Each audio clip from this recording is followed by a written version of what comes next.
Okay, hello, welcome everybody. Good morning. Welcome back to Effing with the Ineffable. I'm Zoe. And I'm Smokey Piggleton. And this is... Or not. This is, I don't know if this is going to be like episode 10 or a bonus episode, because this is going to be the second episode we're releasing this week, but we intended to talk about Kant on the last episode, which is actually premiering in a half an hour. But we didn't get to it because we had so much other stuff to talk about. So we thought we would talk about it a little bit today. Today is Martin Luther King Day. Yes, That's why I'm off. Yes. Get the day off. It's a good celebration. Yesterday, the priest at Mass said, and tomorrow is the feast of Martin Luther King. It's like, well, I'm not sure it's an official feast, but let's go for it. I mean, he was pretty saintly. He certainly a martyr for a just cause. Yeah. Didn't agree with everything that he was proposing as a libertarian, but he certainly had a cosmopolitan view of seeing the little children of former slaves and former slave owners standing on the mountain, with the lions and the lambs and peace all over and prosperity. So it was a good vision. He was certainly pro peace, pro justice, good fella.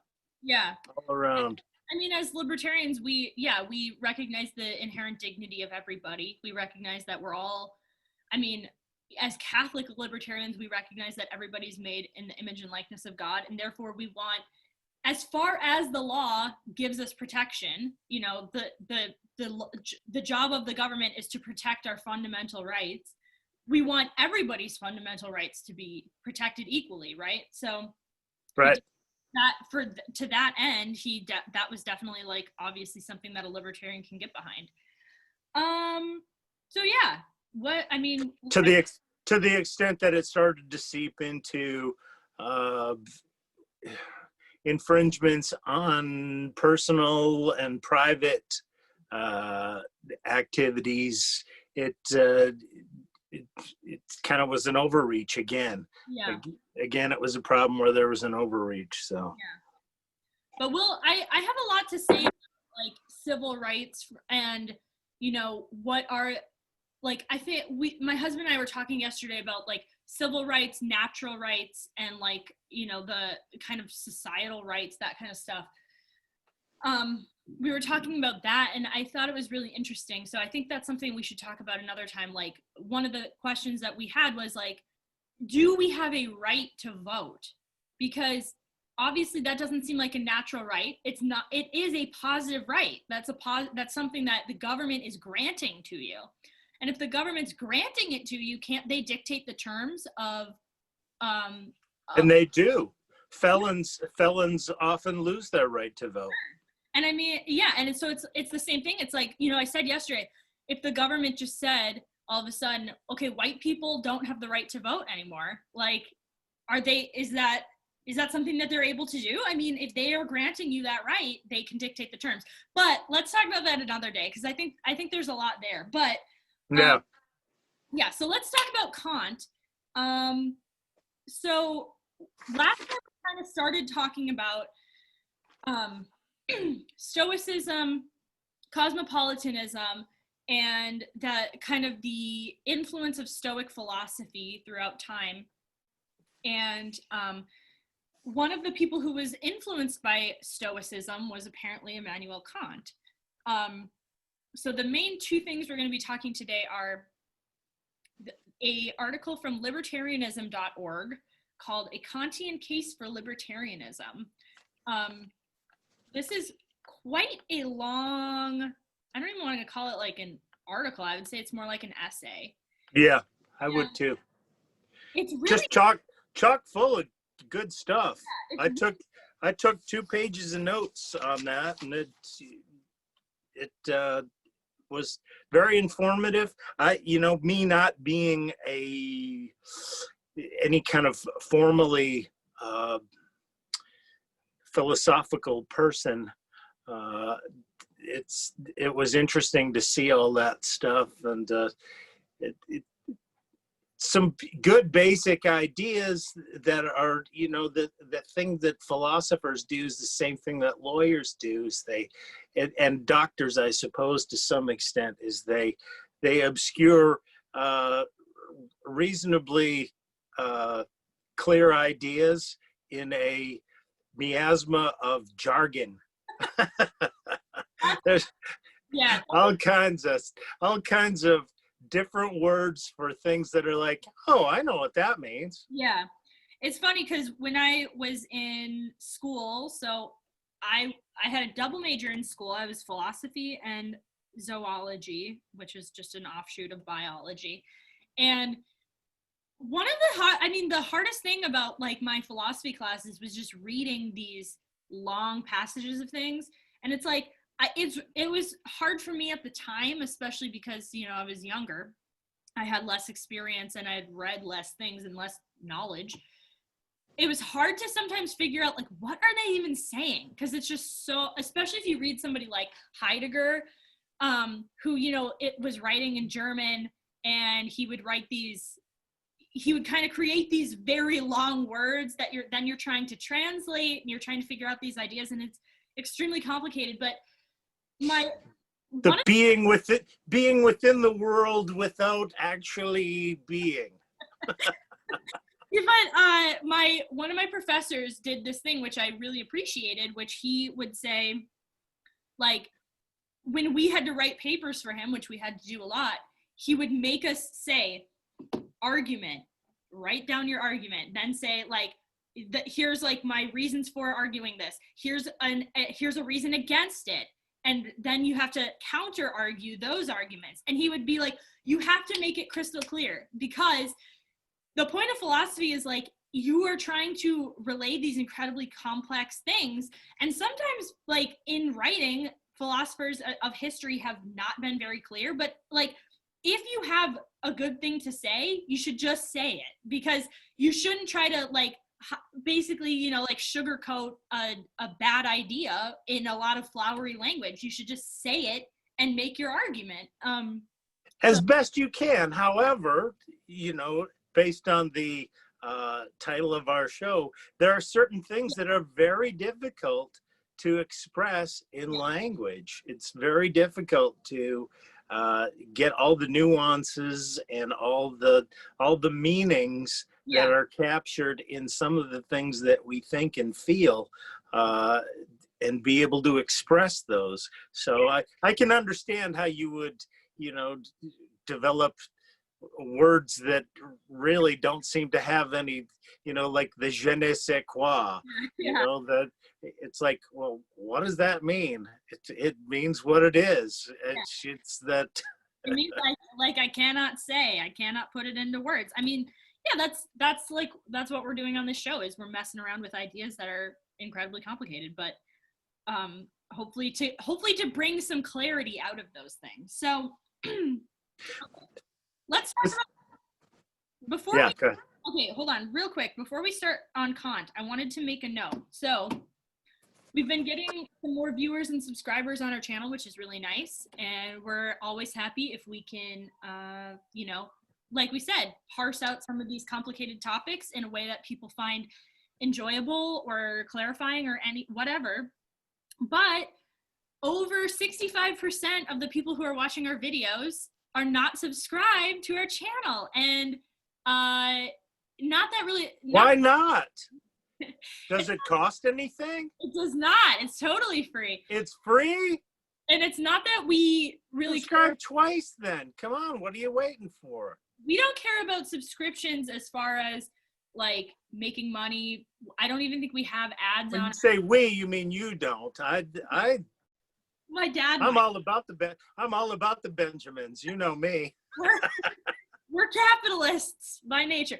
No, I mean we, like, all we want is to get these ideas out to people. And if you subscribe, that means that you're going to be more likely to see every time that we upload a video, which lately has been every Monday, although this one's going to be an extra video sometime during the week. So anyway, if you're enjoying this, subscribe so that you can see all the times that we upload. I just wanted to put that pitch in there, but now we'll get to the good stuff, which is Kant.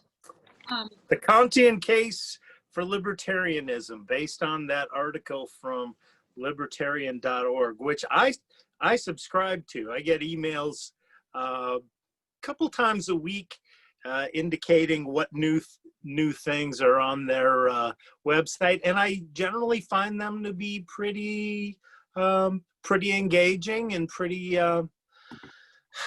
interesting. Give me food for thought, grist for my mill. And I don't subscribe to them, but my dad often will forward me things from there, and so I sometimes see that stuff as well. Yeah, so we're going to be talking, I mean, we'll talk mainly about the libertarianism article. There was another article that I found there's been a lot of arguments on both sides saying Kant can be used to argue for libertarianism, and then some people say, he really has a lot of things that are anti-libertarian. But I kind of feel like I probably do too. Exactly. I feel like great minds think alike. In some ways, there's no like perfect libertarian. I mean, if you are a perfect libertarian, you're probably somebody that's, as Jordan Peterson would say, like consumed by ideology, and you're not actually like thinking for yourself. You're just answering everything under the lens of, okay, let's just go with the standard libertarian answer.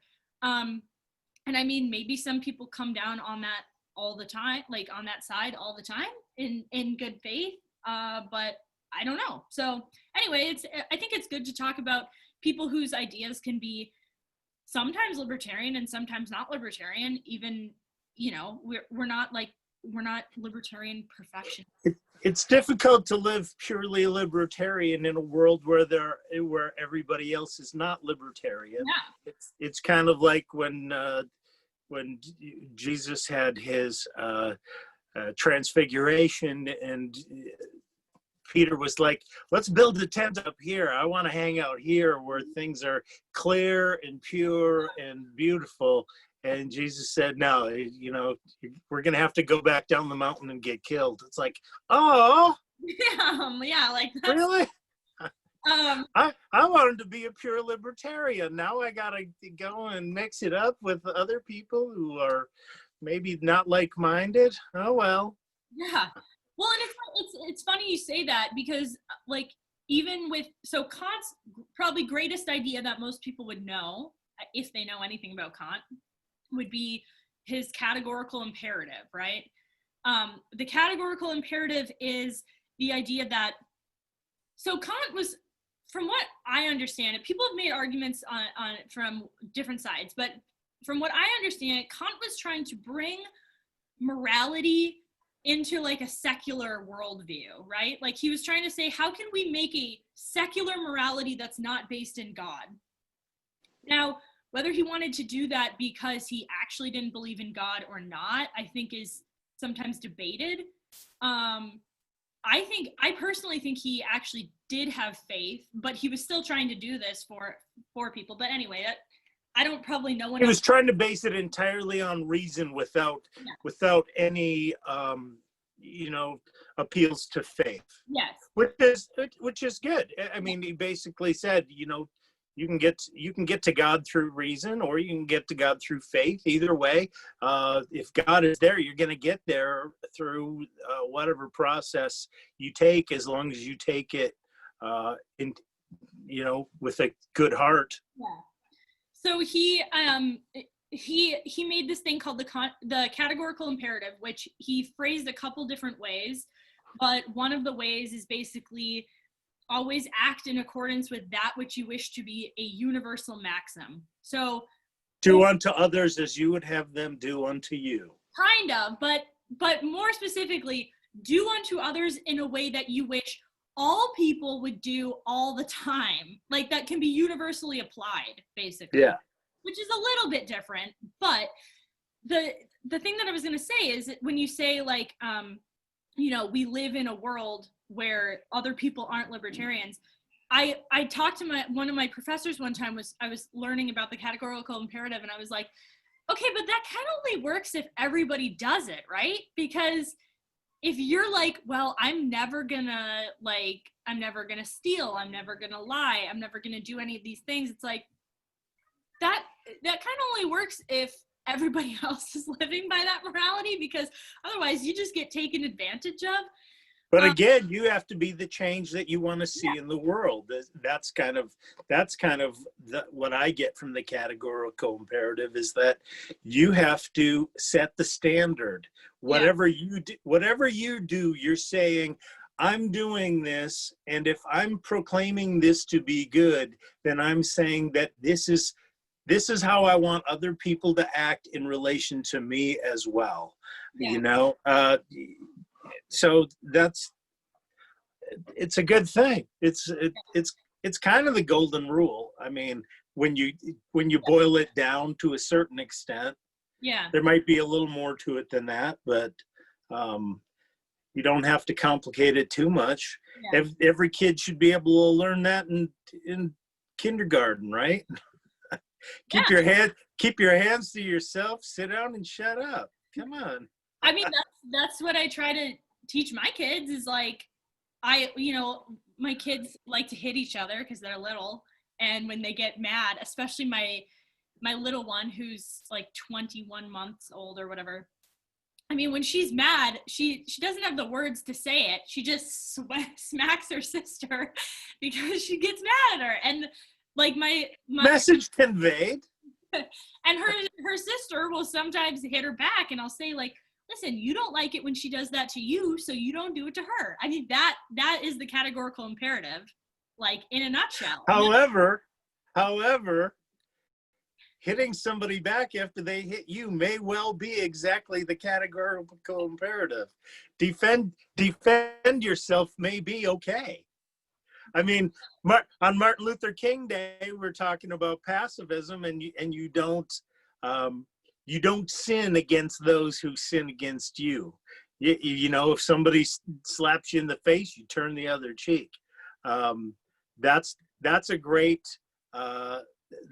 religious thing to do, and but unfortunately, that leads to a lot of martyrdom in the world, because other people will be like, oh, you didn't fight back? Well, I'm just going to keep smacking you until I get satisfaction. Yeah. Well, and my older daughter is very, she's kind of timid, and she's kind of somebody who I fear is an easy target for bullies, honestly, because she's pretty kind-hearted, and she's small for her age, and she, you know, she's kind of a people pleaser, and that's a bad combo of things if you're a sociopath looking for somebody to take advantage of. So like, honestly, I work very hard to teach her, like, but she also at the same time is very feisty and will resort to hitting people easily, and that's not a good trait, and something that I'm trying to teach her not to do. But I mean, I tell her, like, listen, if somebody's bullying you, the first thing you do is you tell them to stop. Then if they don't stop, you come find a grown-up, and you get help, and we'll go over and talk to them together and try to get them to stop. And then she always is like, okay, and if they don't do that, we can pepper spray them. And I said, and like, I mean, I want her to know that, like, eventually if somebody is harassing you and not stopping, yes, you can take physical means to defend yourself. I think that going straight from that to pepper spraying somebody is a bit of a leap, but you remembered when I got pepper sprayed. Yeah, my dad did have to get pepper sprayed and I carry pepper spray with me all the time because we live in a very sketchy place where I'm nervous that I might have to use it, essentially. So anyway, so she knows that I carry pepper spray with me all the time, and anyway, we're getting a little off topic here, but so categorically imperative, is it okay to pepper spray somebody? If you were aggressing that vigorously towards somebody, would you want to be pepper sprayed? I mean, I wouldn't want to, but I would think that they had the right to defend themselves. You'd think it would be the right thing. I would want everybody in that situation to have the right to defend themselves. So yes, Yeah. I think it's obviously, I think self-defense is not only like an okay thing, I think it's a necessary thing to live in society. Like if I think it's an obligation. Yeah. I see a lot of families that act where the parents act as friends to the kids rather than as disciplinarians and teachers, socializers, you know, and they are really failing in their job to create a sense of obligation in the kids to be attentive to other people, be sensitive to other people, be conscientious about how they let the kids walk all over them and treat them terribly. Sometimes because that's just, you know, easy.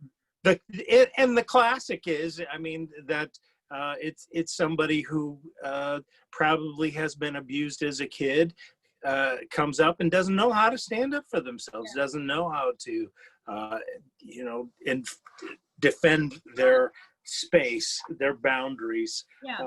And so they're not comfortable asserting authority.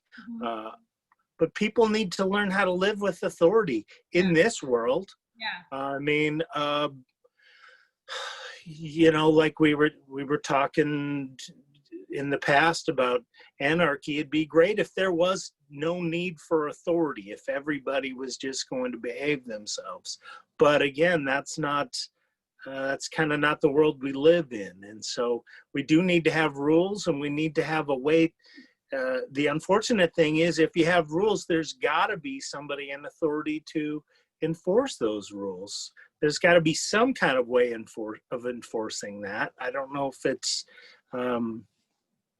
so that's why I guess I can't really say that there's that I can endorse anarchy as a practical solution to the world's problems these days, but certainly I hope for a less archy than we got right now.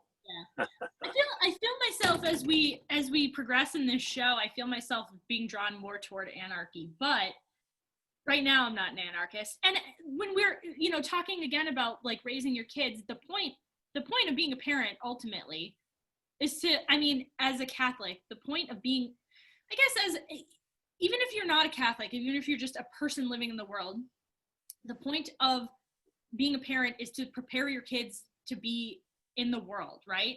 And like in the world, you do have to submit to authority at times. If you're gonna be employed in a job, like you're gonna have people that you have to answer to. Yeah, you have to be able to take direction and not give people grief all the time about taking direction. But even as, you know, as Catholics, I think our bigger job is to say like, yes, I want to prepare my kids to be in society, but ultimately my job is to make my kids saints, right? And to be a saint, you have to be obedient to God. Like that we don't like that. We don't, you know, as libertarians especially, but as just as people, we're very like anti-authoritarian. We don't want to be told what to do. That's why a lot of people see religion and see all the quote unquote rules of religion and say like, oh, I don't want to follow a bunch of arbitrary rules. It's like, well, if you think of them as arbitrary rules, then of course you're not going to want to follow them. If you think of it as like, here's the secret to how you can be happy in this life and forever, you know, it's like then it becomes a lot more desirable to want to follow those things. But the secret to being happy in this life and forever is being true to yourself and being able to not necessarily just follow rules, but to be good-hearted and to do the right thing. I mean, that takes us back to Kant a little bit. I think he would probably say, you know, there's certain things that the state probably cannot legislate, and that just has to come from your commitment to living in goodwill, trying to live a good life and trying to be conscientious about how you are conducting your affairs.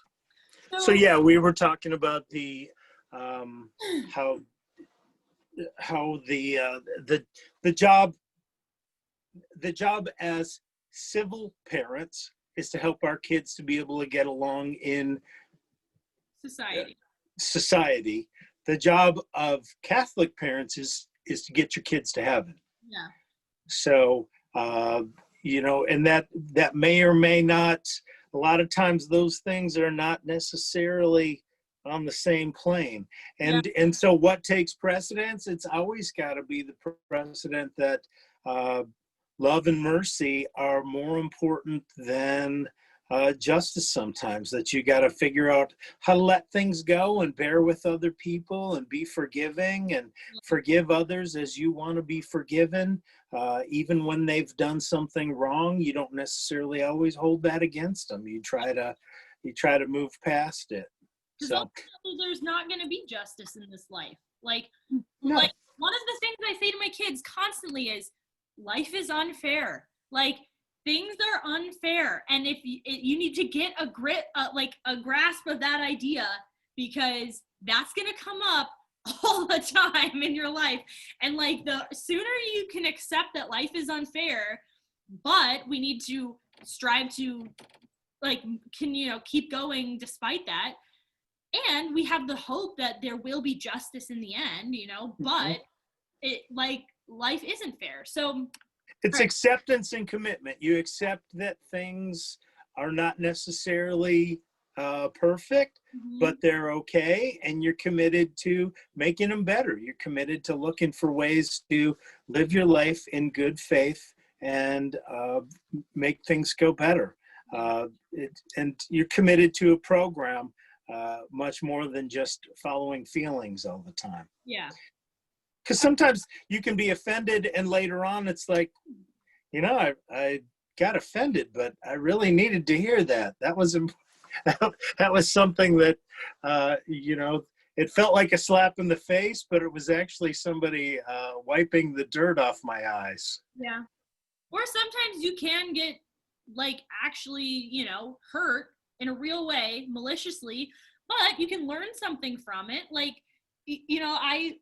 I had a lot of negative experiences with people in the past, but it made me a less naive person, and it made me more assertive, and it made me Jordan Peterson says, when you say the word no, what you're trying to convey is stop what you're doing, or there will be consequences that you don't want. And when I was young, I didn't understand that concept. I thought no meant, I would prefer if you would stop doing that, please. And people who want to take advantage of you will take advantage of you if you are not willing to enforce consequences that people don't want. Anyway, let's talk about Kant. So, yes. Kant, this says, summarizing the work of such a figure may be difficult, but it must be said first that Kant was above all a champion of free inquiry and of the power of human reason. That's what we were talking about. The whole reason the whole basis behind his morality was that, once again, the Stoic idea that we are all one brotherhood because we all have reason. Right. Although he identified certain well-contained topics about what he believed, reason was obliged to remain silent. He did not deny its power in other cases. On the contrary, he affirmed it. So he was an ethical individualist who supported free trade, private property, and an objective standard for right and wrong conduct. And all of those, all of those things are definitely things that the libertarian. Yeah. Libertarian ideas. Libertarian ideals, yeah. He looked forward to a future of ever-improving legal regimes that would more and more respect the autonomy and dignity of every human being, and he urged all nations toward a just peace with one another. Once again, those are very libertarian ideals. And they say, he was a classical liberal.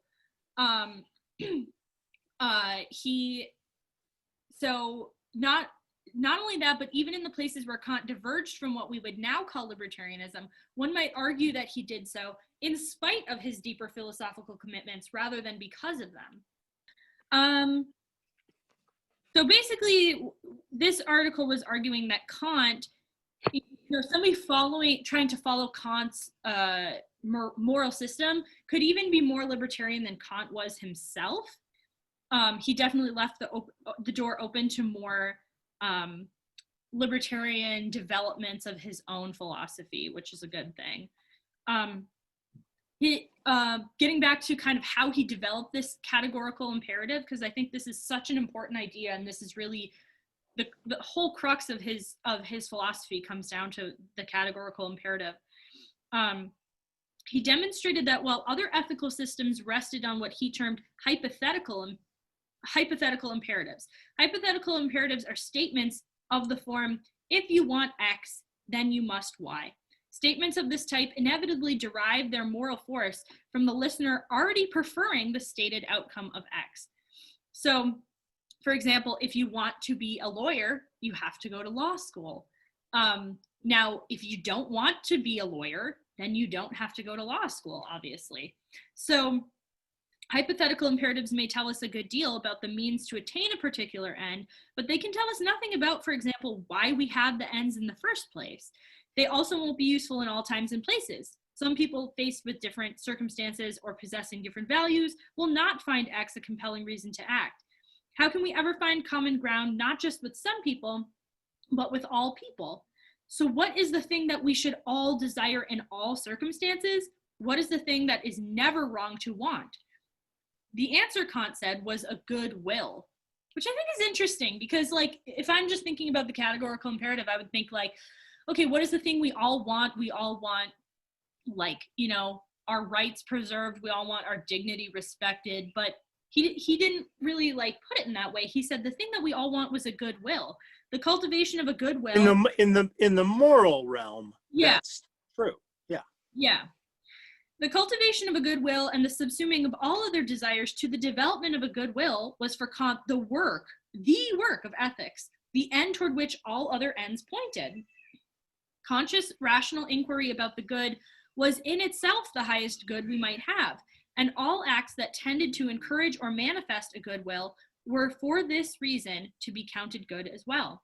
And this kind of comes back to the idea that be good for goodness sake.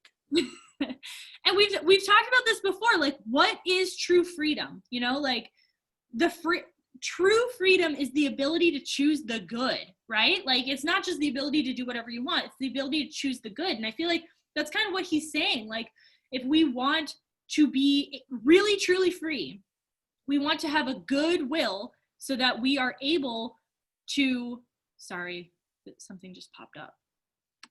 And if you really want to be happy, you have to be good. Yeah. In order to have a sustainable happiness.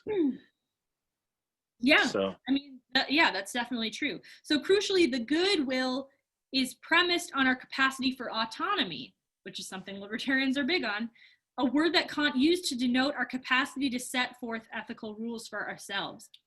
In any case, a truly fundamental ethical law would have at least three important attributes. It would be objective in nature, and thus not subject to arbitrary whims or desires. That's important. It would be based on reason alone, and thus intelligible to all ethical agents. And it would be a type that we could deliberately subject ourselves to it. So, reason itself would be the groundwork of ethics. And he actually had three different ways that he formulated this categorical imperative, which I thought was so fascinating, because he said that all three of those formulations of it are actually the same, expressing the same thing. But I don't think that is self-evident if you hear what the formulations of it are. So the first one is what we already talked to. Basically, the categorical imperative was that act as if the maxim of your action were to become by your will a universal law of nature. That's the way that they in this article.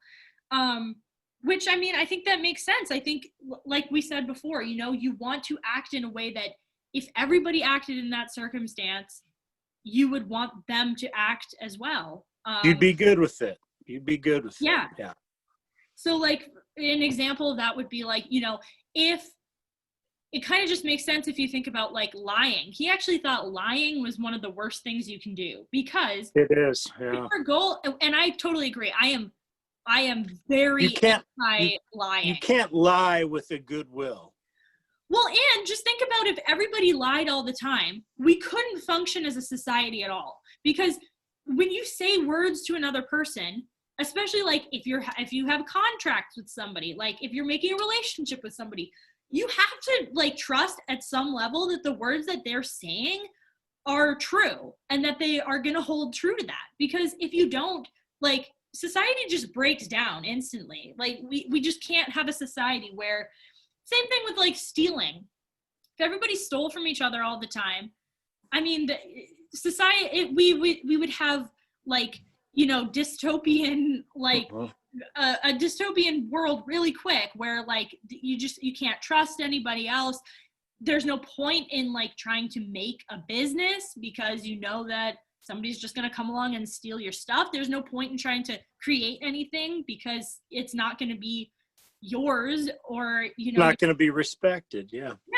Hey, people, you know, we have to be able to trust that what other people is saying is actual. Otherwise, we're not on the same page. Yeah. You know, we're not in a consensual reality where we can actually cooperate and compete on an even playing field. So it eliminates the basis of civil society. Yeah. And if you think about it, like, we probably all know people who are kind of like known for being habitual liars. Like I have a few people in my life like that, who you're just like, you have to take everything they say with a grain of salt. You're trying to figure out like, what do they actually mean when they're saying this thing? And it's like, yeah, you're talking about me. It's okay. Go ahead and just say it. But it's like, if you have people like that in your life, like, do you really trust those people? Do you really want to create like deep relationships with those people? Like, I don't. Like, I don't want to have a deep relationship with somebody that I think about, like your spouse. If your spouse, you know, like if you're somebody who believes in like monogamous relationships, or you want to create a relationship with somebody where you can raise a family together, that takes like commitment that they're not going to just leave. And if you can't trust what they're saying, then you're not going to be willing to commit yourself, or you're at least not going to be fully bought into that idea. And that's, you know, that then your family is going to break down, and that's not good. So that was the first Kantian formulation of the categorical imperative, but yeah. He had several others that were just nuanced a little differently, but he said that they were equivalent. Yes. So the second one, which I think is really interesting, is basically, I don't have it written down, but it's basically to always use people, or to never use people as mere means to an end. Always see people as ends in themselves, which is really interesting. I'm still trying to work out in my mind like how those things are the same, because he views those things as the same. Which I think is like, because you don't want to be treated as a means. You don't want to be used. Nobody wants to be used. Everybody wants to be respected as a person who is worthy of dignity and worthy of respect. And to be used as a means, if you use someone else as a means, then categorically you're saying it's okay if somebody else uses me that way too. Yeah. And nobody can agree to that. Yeah. Even though people sometimes think that that's okay. Like, I mean, think about what pornography is. Like, pornography is using somebody as a means for your own gratification. Like, that's what pornography is. Or even, I mean, people use each other in relationships all the time, like just to, you know, feel wanted, feel self-esteem about themselves, like whatever. So some people think that they want that, you know, which is why in the Catholic approach, you know, especially Pope John Paul II or Saint John Paul II, you know, he had this whole personalistic philosophy where love actually requires where you get down to respecting a person in themselves for themselves, Yeah. not using anybody ever as a means. Yeah. That there is, that the contrast is not between love and hate. Yeah. The contrast is between love and use. Yeah. You know, that many people who are involved in relationships are basically using somebody else for some of their own selfish interest, Yeah. rather than loving and willing the good of another Yeah. person. Willing the good of Yeah. another person occasionally means that you need to get the hell out of their way, Mm-hmm. and and not continue to interfere with their life. Yeah. Or even, I mean, like we don't, it's easier to think of like the pornography example, but even people who are parents will often use their children, like, you know, studying the things that Jordan Peterson has said about like Oedipal complexes and how that's a real thing in the world. You start like learning about that, and you look around and you're like, oh, I know some people who use their children as a means to make them feel good about themselves, use their, like, put a lot of expectations and ideas on their kids to be like, you're gonna succeed in the ways that you're gonna fulfill my dreams. Yes. For my life through doing what I want you to do with your life. Yeah. So instead of me enabling you to live your life in the way that you see that is best for you, I'm expecting you to live your life in a way that's best for me. Yeah. So you become then a means to my ends. Yeah. Rather than an end in yourself. Yeah. So that, I mean, it's really easy to use other people, to merely use other people, because I mean, there's, because we're all selfish sinners. We're all Yeah. prone to that. We got the concupiscence that makes us mean-spirited and selfish and blindly so. I mean, we don't even have to think about it. It's just kind of our default. We have to work hard to be more aware of all the ways that we are not being loving, Yeah. and are being selfish. It's real easy to be just totally selfish. Yeah. And to be blind to our natural state. Really, that is our natural state, and we have to. And the more you indulge it, the blinder you get to it, and the more it just seems like, oh, this is the way things are supposed to be. This is the way we're supposed to act. You look at the way that people interact, sexually and in relationships in our culture. It's just, they call it a meat market, and it is. A meat market is not a love encounter. It's using somebody else as flesh to masturbate with, or to indulge our sense that, I've made this conquest. I've been able to seduce somebody that now I can brag about, or put another notch on my lipstick case, as Pat Benatar said. Or just feeling not lonely, like feeling wanted and feeling desired and feeling like, for at least you're paying attention to me, so I don't feel lonely right now. Like that is using somebody. So yeah. So that's the second formulation. The third, is this the third one? I think I have it. Every rational being must so act as if he were, by his maxims, in every case, a legislating member in the universal kingdom of ends. So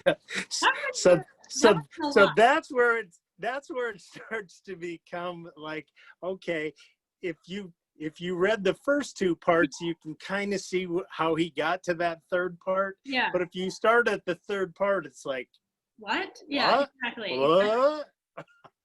So I mean, like, what is he saying by that? I guess he's saying, like, you're creating the laws, right? Like, he's saying, right, when you're acting, by your example, you are setting the laws for the universe. Yeah. So, which is that that makes it a really heavy thing, doesn't Yeah. it? It makes you feel like everything I do is of ultimate importance, Yeah. which is good. Yes. It's good. It's good to be that conscientious. It's hard to be that scrupulous in the world, though, Yeah. without becoming paralyzed and feeling like I don't I don't, I'm not worthy to make any decisions in Yep. this world because I'm afraid I'm going to set in motion something that, generates a new Hitler Yeah. or.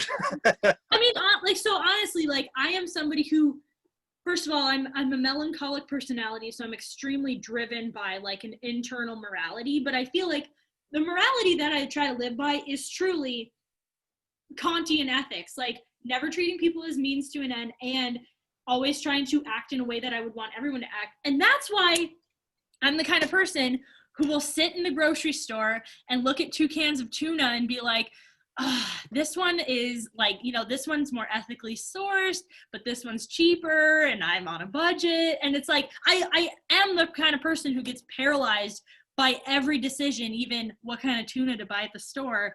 Because, But Kant would say that you're good because you're seeking the good. Just the act of seeking the good, whether you make the right decision or not, yeah, you have been trying to live with goodwill. And that's, it's the intentions that really determine the ethical value of something. yeah, You can see people acting in similar ways that may or may not have the same ethical value. Somebody may, yeah, somebody may stop and help somebody change a tire. One person does it because, hey, if I was stuck by the side of the road, I'd want somebody to help change my tire.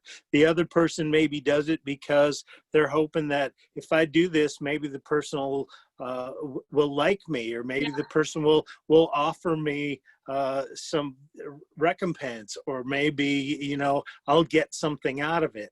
Yeah, even I'll just feel good about myself for helping somebody today. Like, that's a selfish reason to be like, or even just say like, I'm going to check the box and do my this is my good deed for the day. Now I don't have to do any more good deeds. Like, now I'll be able to be that Pharisee in the front of the church saying, thank you, Lord, for making me a better person than all those other slugs out there in society, those nasty sinners. Thank you for helping me, be good. It's like, be good for goodness sake, not for your sake. Yeah. Yeah. So, which is hard. It's hard to get past. It's hard to get past myself. Because once again, like it is contrary to our nature. Our nature is to be selfish. Like, our nature is to look out for ourselves and try to get ahead. And I mean, there's like a biological reason for that, but that doesn't mean it's good to indulge that. It means that right. like, as Grandpa always says, human nature is the thing that we are proposed to rise above. Yeah, exactly. So, I mean, Jesus came to show us how to die to ourselves. That's what dying to ourselves is right. It's trying to rise above and serve other people. The first shall be last and the last shall be first. Like, that's another idea that I'm trying to teach my kids. And that's a hard one because it's so, like, Kantian ethics is in some sense like something that you can kind of just, if you are a rational person, it kind of makes sense to you. Like, when you lie to somebody, you don't feel good about that because you realize like lying is not something good. When you hit somebody because you're just mad and it's not in self-defense, my daughter feels bad about it. When she steals something from her sister, she feels bad about it. When you aren't serving the other people and not dying to yourself, that's not something that's self-evident. Like, that is something that you have to actually learn to do because that's not like a part of your nature. So anyway. Yeah, that's the whole process of forming that conscience. Yeah. Conscience basically means living with knowledge, living with a knowledge of what are the implications of my behavior? What are the consequences of my behavior?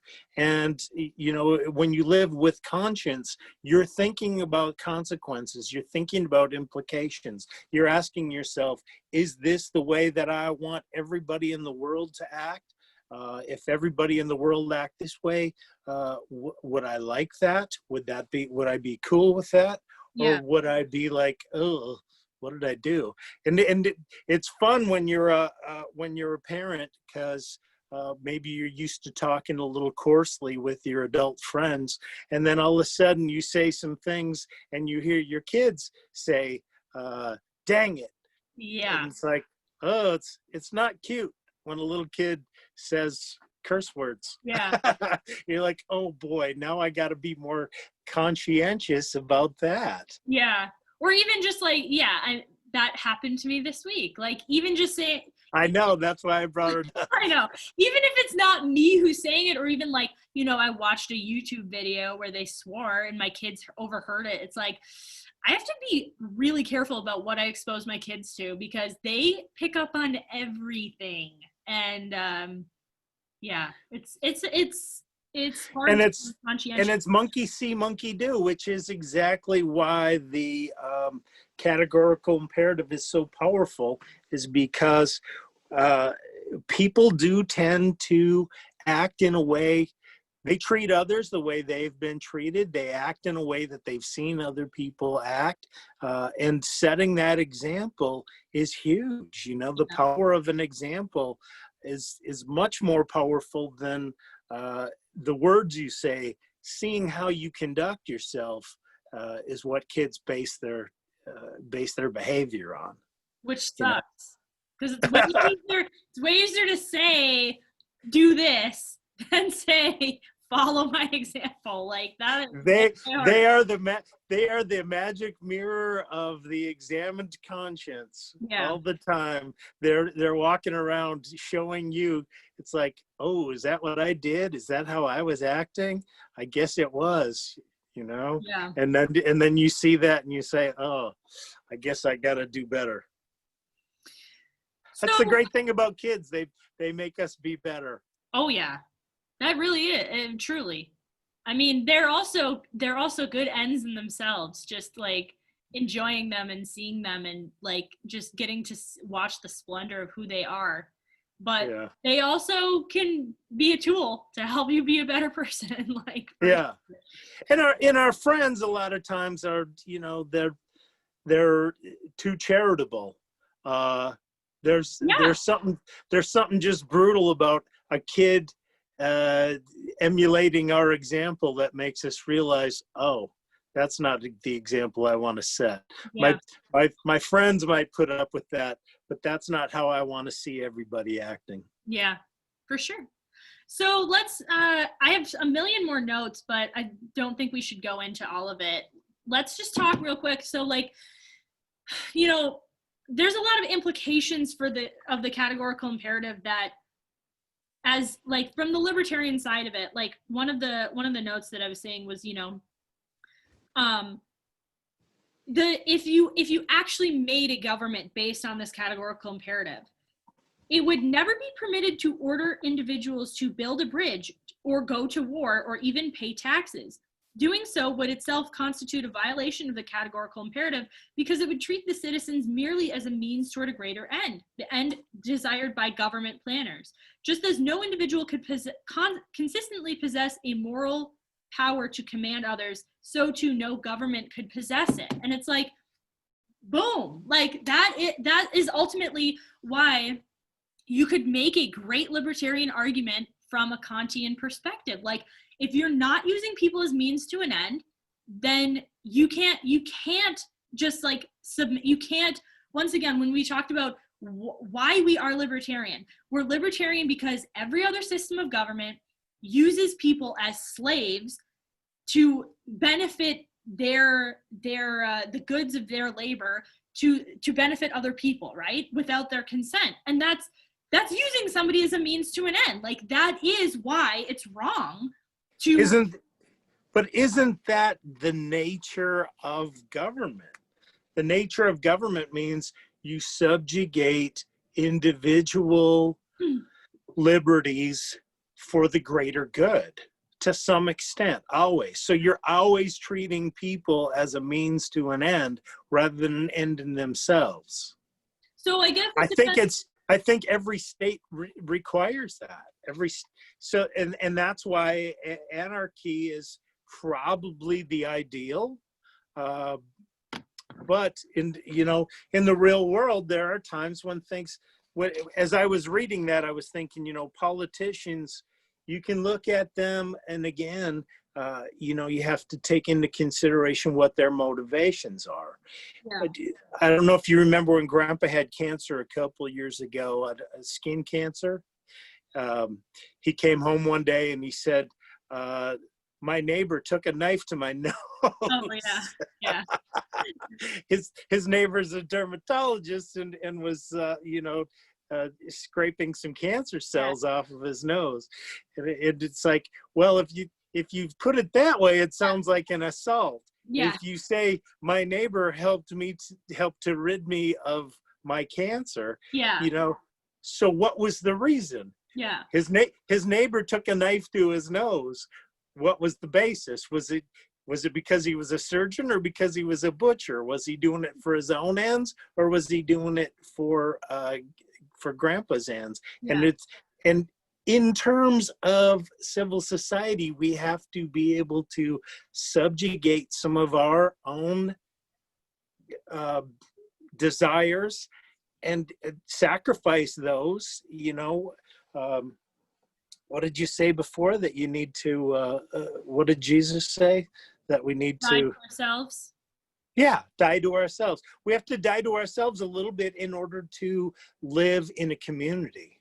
Yeah, so that's kind of like the social contract theory, right? Like we get together, we purposely say, we build a contract, because like what a contract is saying like, I'm going to do this and you're going to do that. And like in response, it's like saying, I'm going to like, if I had my ultimate libertarian ideal world, it would be like, I'm going to give up a very small percentage of my income to make a police and a small military that will, what's the end of that?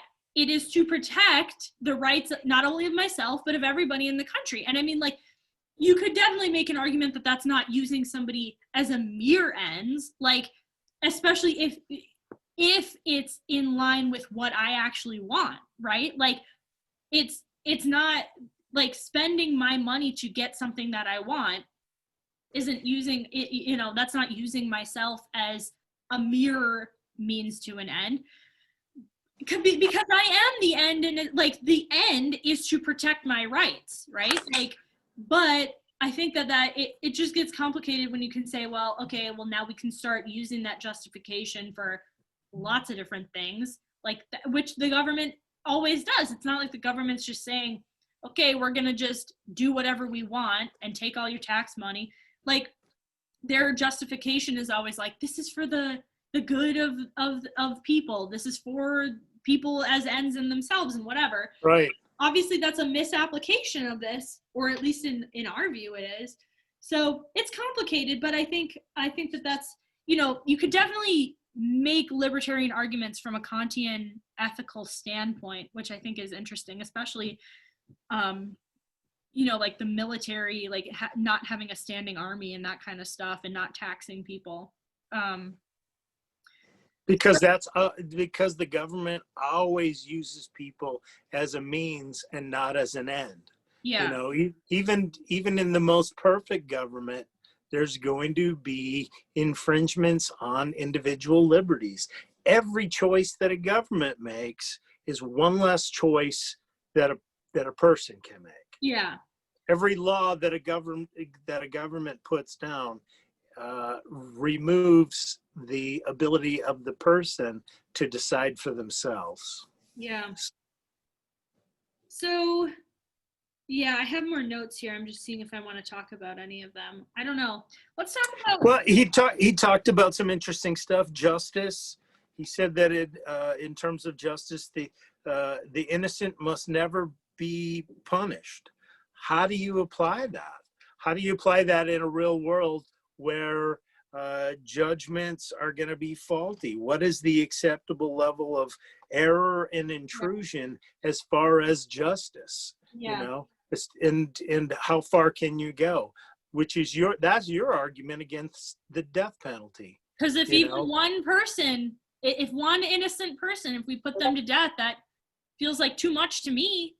But yeah, and yet by tolerating uncivil behavior, yeah, aren't other innocents being injured? So I mean, yeah, justice always has to have that balance between how much we focus on punishing bad behavior and on how much we focus on forgiving bad behavior. And and when we see things that are going wrong, how can we knowing that we don't know what people's intentions were, we don't know what people's we don't always even know what happened. But if there's a bad outcome, how can we be prudent in our judgments? It's very difficult. I would not want to be a judge. I think that would be a very that would be a agonizing kind of responsibility to have, is to be a judge. Yeah, so. I don't want to be a judge either, even though I judge a lot of other people all the time.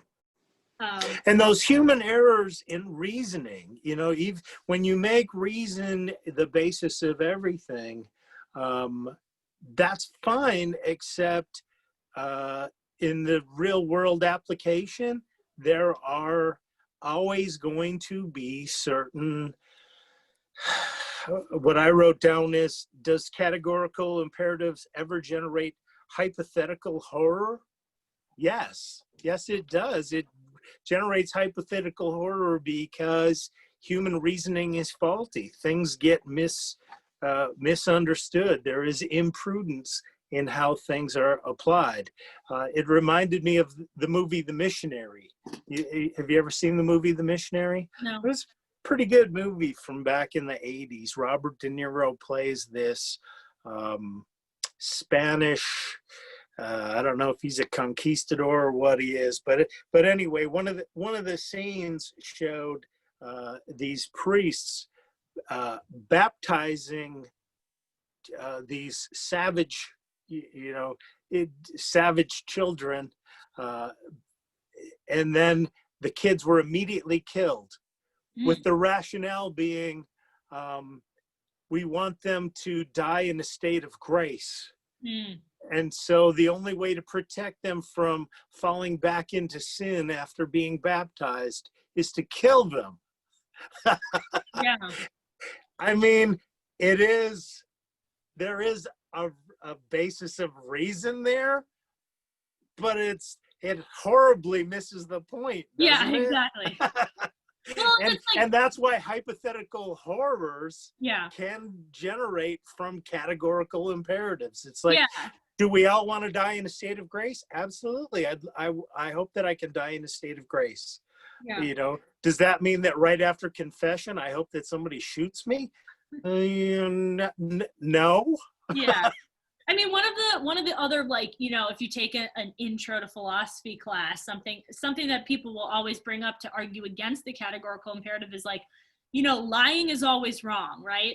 But if you are in Nazi Germany and you're hiding Jews in your basement, and the Nazis come to the door and say, do you have any Jews in the house? Like, is it right or wrong to lie in that scenario? And it's like, well, first of all, I mean, I don't want to get into like arguing against that because I think it's complicated, but I think that, life is complicated. That's why hypothetical horrors generate from categorical imperatives. People can be acting in goodwill, to the extent that they understand things, but it ends up being a horrible situation. Yeah. And once again, I think like to get to the point where there's Nazis at the door asking about that kind of stuff, I feel like there's a lot of people being used as means to ends, and distortion of rationality and distortion of the truth to get to that state of the world where that's happening. And it's like, if when you're trying to act with perfect rationality in a world where people don't care and they're just misapplying it, like I don't know if that's always the right choice, so anyway. That's why Father Dan always used to say there's certain acceptable white lies.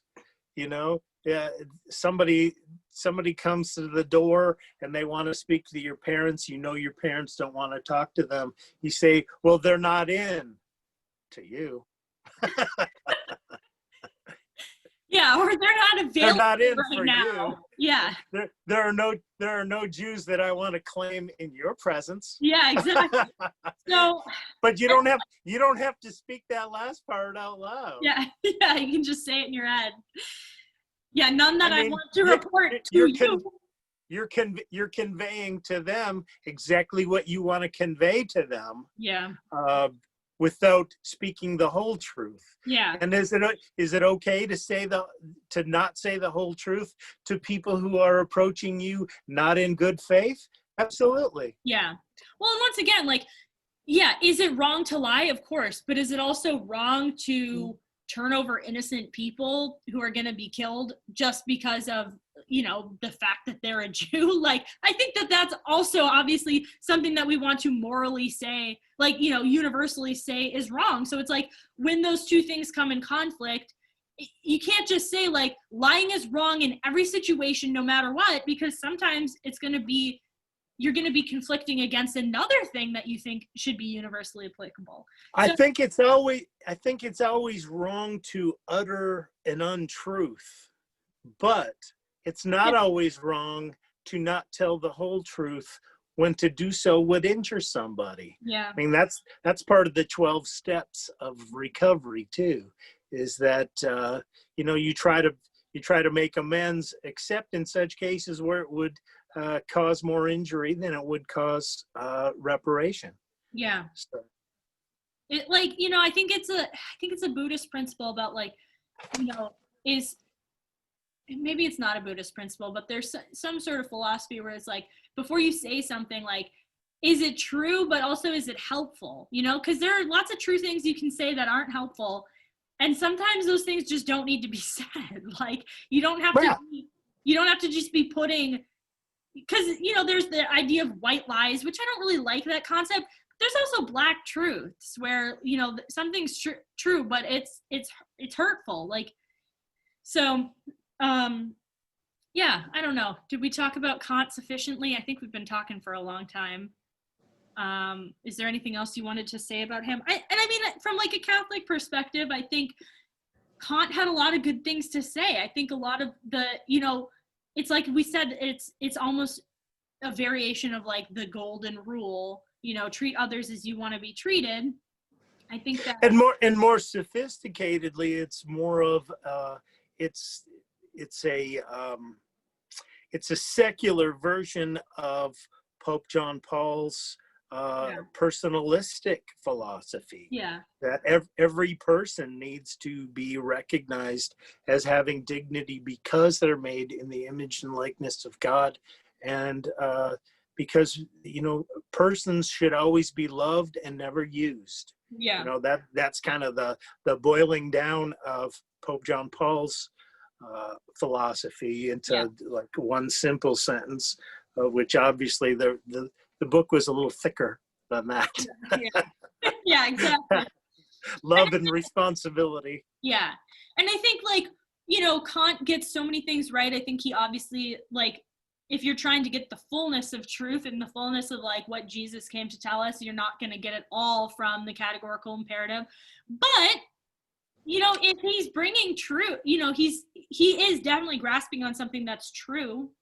He's basically saying we all have we all have dignity because we're made in the image and likeness of God. He's just saying that we're all doing that because we have reason, which I actually think is another way of saying, like, the fact that we have reason is because we're made in the image and likeness of God. That's actually, I think, the reason why, that is the quality that makes us like God, is that we have reason and rationality. We can bring forth goodness into the world through dialogue with other people, through rational dialogue. And I think that is what makes us like God. So I think the fact that Kant is bringing that to people who otherwise might reject those ideas for whatever reason, I think that's a good thing. And I don't think that his philosophy should replace, Christian Catholic theology, but I think that it's a good starting place, and it's a good spot to build a kind of a universal moral system. So it's a good, I think it's a good process to apply, in that it does lead you in that same direction. I think anybody who is looking in good faith and who applies a legitimate process is going to end up in a lot of times the same area of truth and beauty and good orderly direction, which is God. Good orderly direction. That's you're going to end up in God, whether you come at it from reason, whether you come at it from faith, whether you're a mysticist, whether you're a social worker, whatever you are. If you're looking for ways to bring love and beauty and goodness into the world, you're going to be on that path, and you're going to end up a lot of times in the same vicinity of, regardless of what brought you there. If you came in through the back door or the front door, you're still in the same kitchen at the end of the day. It's kind of like how they talk about religious pluralism, the idea that all religions are true to an extent. It's like, they talk about it as being paths up the same mountain kind of thing. It's like, if you really are coming at it in good faith, you're going to end up somewhere on the mountain. Like, I believe that that's true. I think that any true religion that's coming at a place of collective human knowledge over the centuries and trying to get at what is true universally, I think that you are going to end up somewhere on that mountain. There's places higher up on the mountain that are closer to the truth, with capital T truth, but I think that you're going to be on the path, and I think Kant was definitely on that path. So, and we're not there yet, but I had a dream. I was on a mountain, and everybody was getting along. That's the vision of how things are going to be on that mountain. Yeah. Now the argument against Kant is that the categorical imperative assumes that reason is an end in itself. Yeah, that's true. But if you reject reason, if you say, you know what, there is no reason, life got no reason, life got. Well, it's like, like the postmodernists who believe that even using reason and rationality and science as a base for something is kind of like a patriarchal construction that is just trying to further the power structures or whatever, like, then you're going to reject that for sure. But the counter argument to that is, if you don't agree to reasonable interactions, what's the basis? What I mean, you've thrown away the absolute foundation of being able to have any kind of philosophical discussion.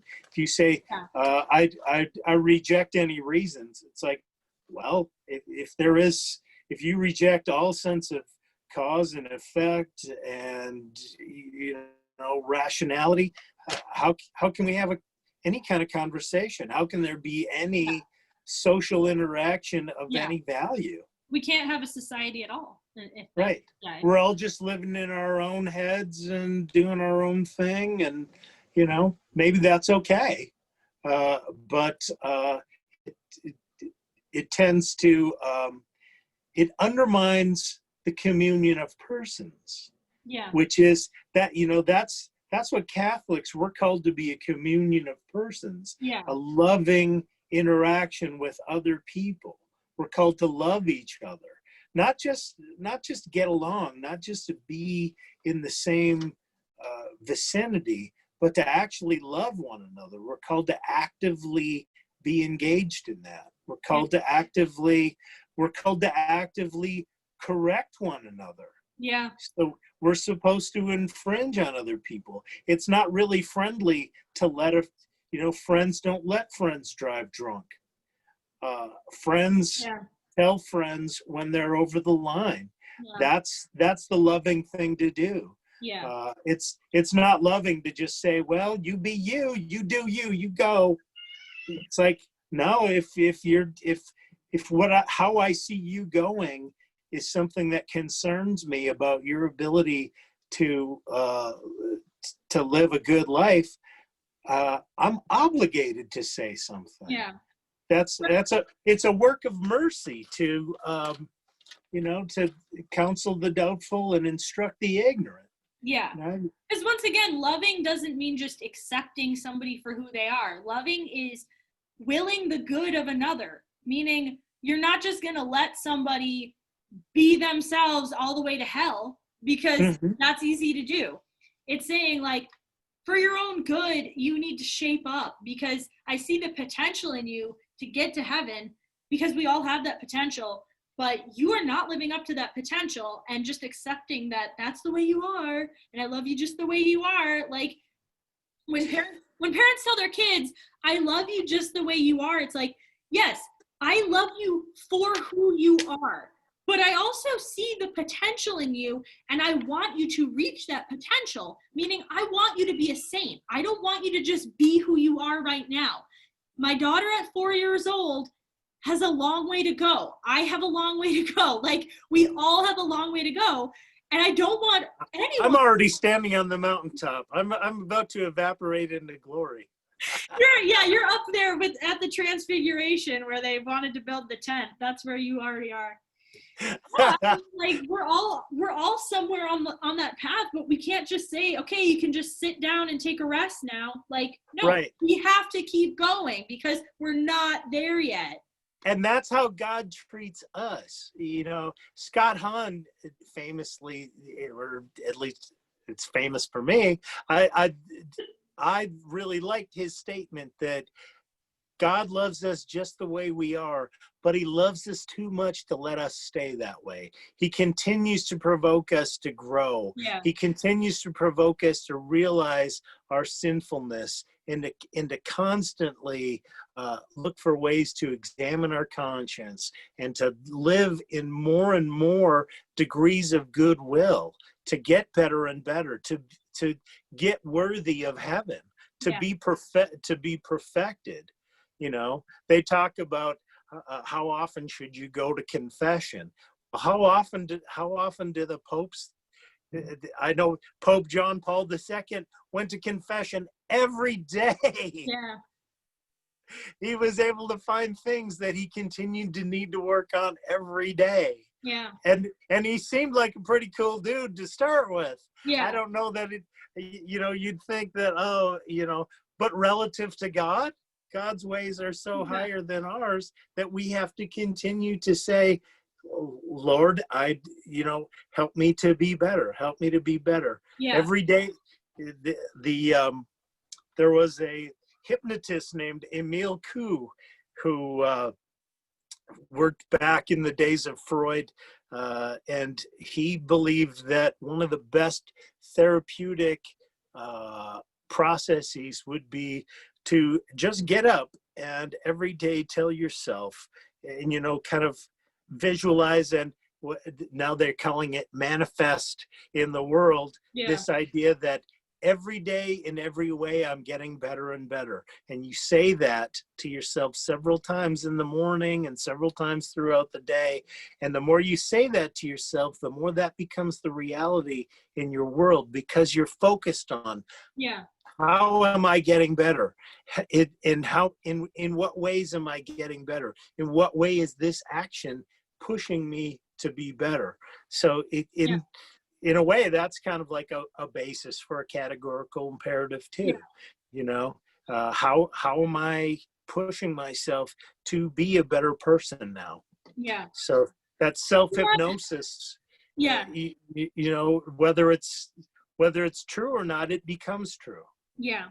And if you want to learn a lot more about that in a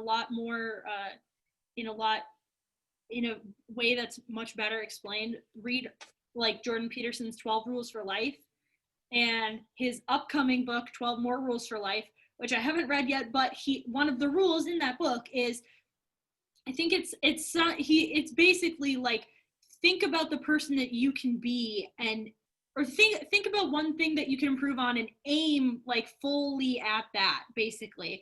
I mean, that's exactly what we're talking about. Like the things that you cannot get what you don't aim at, right? You can't hit the target if you're not aiming at the target. You don't score any shots that you don't take. Yeah, exactly. So I think we have talked a very long time. I need to go. So, but this has been good. My coffee's all gone. I know. Time to wrap it up. My hot chocolate's all gone. My keto chocolate. Go Pack Go. Awesome game this weekend. Any Packer fans out there? What do they have to do? Win one more game and then they're in the Super Bowl or something? Yeah, they it looks like the Buccaneers are going to be coming to Lambeau Field next week, which Mom said last night, I have a sense of dread. I think things may go badly. It's like they may go really well though too. Yeah, hard to know. I guess we're gonna find out next week. No point in agonizing about it now. Definitely something that's outside of your control. So we'll cross that bridge when we come to it. Yeah. Okay, well, thank you all for watching. If you like this and you want to see more from us, subscribe. Subscribe. It's free. It's totally free. You can leave a comment and let us know what you think. We always appreciate that. And once again, if you want to call us a poopy pants baby, that's okay. But let us know, and we'll talk. It's the friendly thing to do. Yeah. If you think I've got poopy pants, tell me how my pants are poop. Please admonish the sinner in us. Yeah. You ever see those people walking around and they've got a piece of toilet paper stuck to the sole of their shoe? Is it kind to let them continue to walk around looking like a bozo? No, you got to say, hey, you got a little something on your face. You got a little piece of toilet paper. Hey, you saving that for later? What's going on? All right. So give us feedback. We love it. We need it. All right. We want to be the best. We want to get better every day in every way. Yes, always. Okay. Thank you so much. We will talk to you next time. Okay. Bye, everybody. Bye.